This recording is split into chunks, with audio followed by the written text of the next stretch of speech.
राजा महाराजाओं के ज़माने की बात है। किसी गांव में मस्त राम नाम का एक युवक रहता था।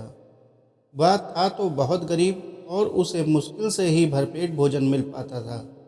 मगर फिर भी वह चिंता नहीं करता था और सदा हंसता मुस्कुराता रहता था। उसमें एक खास बात यह थी कि वह लोगों की मदद करने के लिए हमेशा तैयार रहता था। कोई उससे जो भी काम करने को कहता वह तुरंत कर देता था और बदले में जो भी मजदूरी मिलती उसे खुशी खुशी ले लेता था। बस यही उसकी आमदनी थी और इसी से उसका गुजारा होता था। एक दिन मस्तराम किसी धनी सेठ के यहाँ काम करने के लिए गया और सेठ उसके काम से बहुत खुश हो गए। उन्होंने खुश होकर मस्तराम से पूछा, भाई मस्तराम, मैं तुम्हारे काम से बहुत खुश हूँ। मैं तुम्हें इनाम देना चाहता हूँ। बोलो तुम्हें क्या इनाम चाहिए। मस्तराम ने मजाक मजाक में कह दिया कि सेठ जी, मेरे लिए एक ऐसी पोशाक बनवा दीजिए जिसे पहनकर मैं भी आप जैसा सेठ दिखने लगूं। मस्तराम की बात सुनकर सेठ हंसने लगे और फिर उन्होंने सचमुच ही उसके लिए एक कीमती पोशाक बनवा दी। उस पोशाक को पाकर मस्तराम बहुत खुश हुआ। घर जाकर खूब अच्छे से नहा धोकर उसने वह पोशाक पहनी और फिर लोगों को दिखाने के लिए घर के बाहर निकला। घर से निकलने के बाद उसकी मुलाकात एक किसान से हुई। किसान मस्तराम की महंगी पोशाक देखकर कहने लगा, बड़ी कीमती पोशाक है, बहुत बड़े सेठ लगते हो।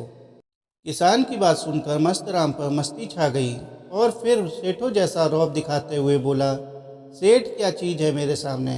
मेरे पास तो वो कीमती खजाना है जो यहाँ के राजा के पास भी नहीं है। यह सुनकर किसान हैरत में पड़ गया और उसने 3 बार ताली बजाई। जैसे ही किसान ने ताली बजाई, वहाँ पर 4 लोग आए और वे मस्तराम को पकड़कर अपने साथ ले गए। दरअसल वह किसान राजा था और वह उस समय किसान के भेष में घूम रहा था। उसके साथ उसके 4 सैनिक भी भेष बदल कर घूम रहे थे। सैनिक मस्तराम को दरबार में ले आए और फिर राजा ने मस्तराम से सवाल किया, सुनो नौजवान, जल्दी से हमें बता दो कि तुमने खजाने को कहाँ छिपा रखा है। महाराज, मैंने खजाने को कहीं नहीं छिपाया है, मस्तराम ने उत्तर दिया। कुछ देर पहले तो तुम कह रहे थे कि तुम्हारे पास तो वो कीमती खजाना है जो राजा के पास भी नहीं है। महाराज, वो तो मैं अब भी कह रहा हूँ, मस्तराम ने फिर उत्तर दिया। तो फिर बताते क्यों नहीं कि कहाँ छिपा रखा है। जल्दी से बता दो, अन्यथा फिर कोड़ों की मार पड़ेगी और रोते रोते बताना पड़ेगा। राजा ने थोड़ा गंभीर होते हुए मस्तराम से बोला। कोड़ों की बात सुनकर मस्तराम हंसने लगा और यह देखकर राजा को उस पर बहुत क्रोध आया। वह बोले, मूर्ख आदमी, तू कोड़े खाने की बात पर भी हंस रहा है। क्या तुझे डर नहीं लगता।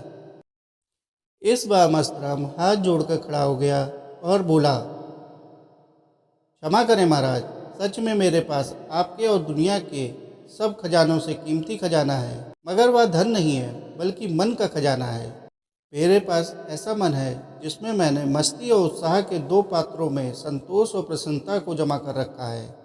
इसी कारण मैं कभी चिंता में नहीं पड़ता हूँ और हमेशा हर स्थिति में हंसता मुस्कुराता रहता हूँ। अब आप ही बताइए, क्या दुनिया में इससे कीमती भी कोई खजाना हो सकता है क्या।